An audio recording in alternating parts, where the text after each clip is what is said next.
ni nadie. Lorenzo Meyer, ¿qué dices de todo esto? Bueno, tomo un punto que Sergio abordó y quisiera también darle vueltas al mismo. Se habla de la clase política, yo mismo lo hago cuando hay que hacer generalizaciones, pero en verdad que no todos los políticos son iguales.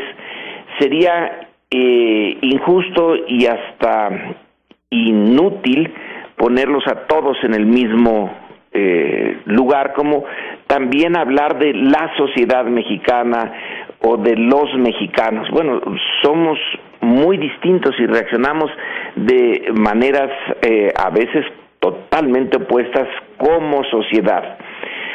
No hay duda que cualquier líder político en un medio tan corrupto como el mexicano tiene en algún momento que toparse con los corruptos, aunque él no lo sea. Sergio señala que Andrés Manuel personalmente dice no lo considero corrupto, yo tampoco.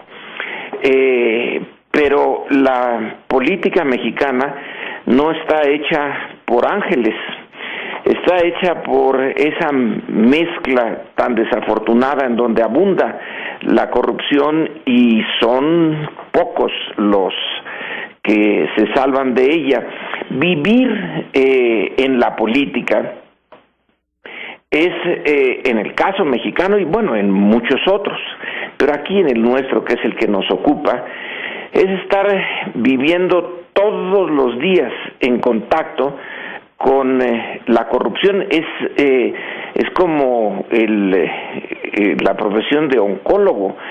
El médico que está en eso pues tiene todos los días que estar en contacto con el cáncer.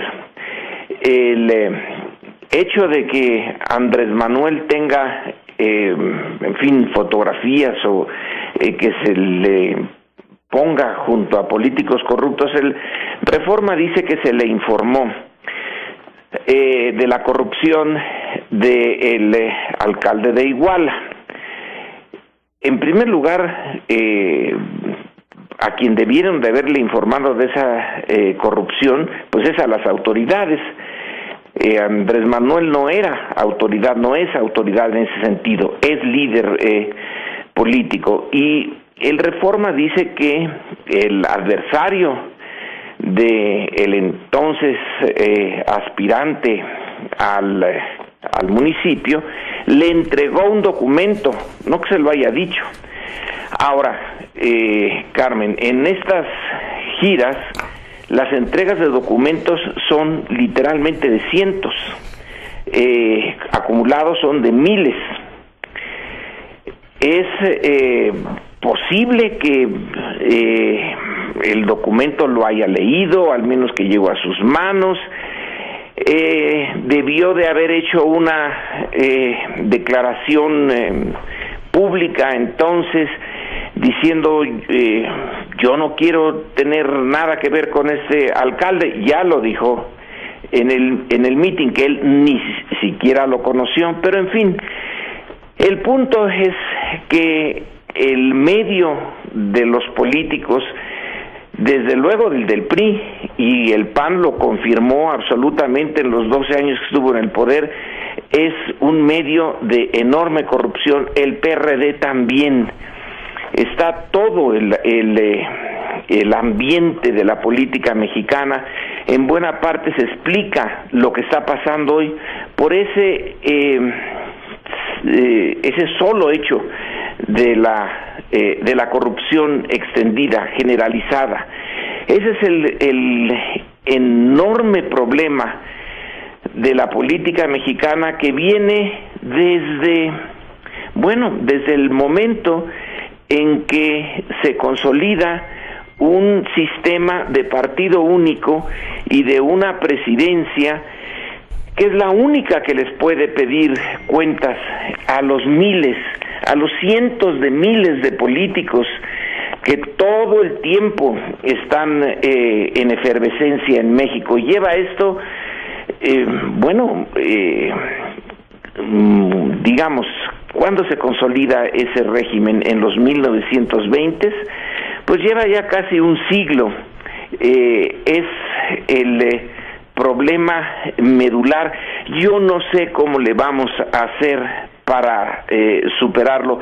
¿Cómo se puede arrancar una forma de hacer política que lleva tantos años, que ya se hizo parte del paisaje? Ya ningún ciudadano mexicano más o menos consciente duda de la enorme corrupción del entorno. Pero no nos podemos deshacer de los políticos. Yo que más quisiera, y yo creo que la mayoría de nosotros así también lo quisiera, que desaparecieran todos, como decían en Argentina, pero no es posible.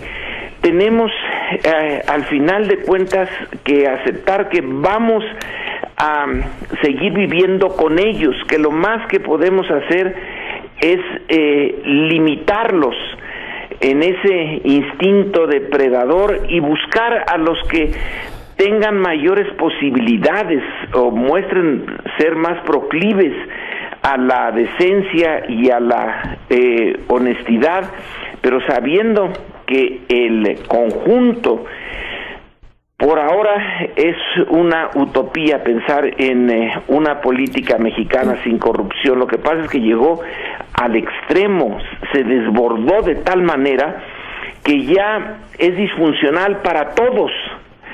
Claro que para unos partidos más que para otros, para unos gobiernos más que para otros, pero la disfuncionalidad es ahora la característica principal.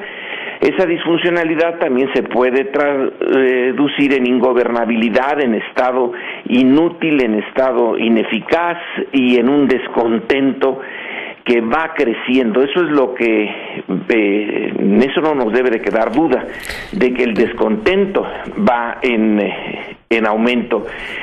Y bueno, la responsabilidad final de lo que estamos en este momento concentrados, que es lo de la normal de Guerrero y la desaparición de los estudiantes, queda básicamente en el Estado. Podemos pensar lo que se quiera de Morena, que apenas está empezando, y de Andrés Manuel López Obrador, pero él no es el responsable de esto. Esa es una manera de querer desviar la responsabilidad sobre de quien fundamentalmente es el responsable, que es la autoridad de Guerrero y la autoridad federal. Para eso son autoridades. Entonces, si centramos la discusión en la clase política, creo que está bien para que ya nos quitemos de ilusiones. Es imposible en México una política sin encontrar la corrupción. Hay que limitarla. Pero ahora, volviendo al punto central, la responsabilidad, hace un mes que desaparecieron estos estudiantes, un mes, y se tiene todo el aparato del Estado y no da resultados. Entonces ahí es donde tenemos que poner el asunto, la mirada y estar conscientes de que al final de cuentas los responsables son quienes tienen el poder político del Estado.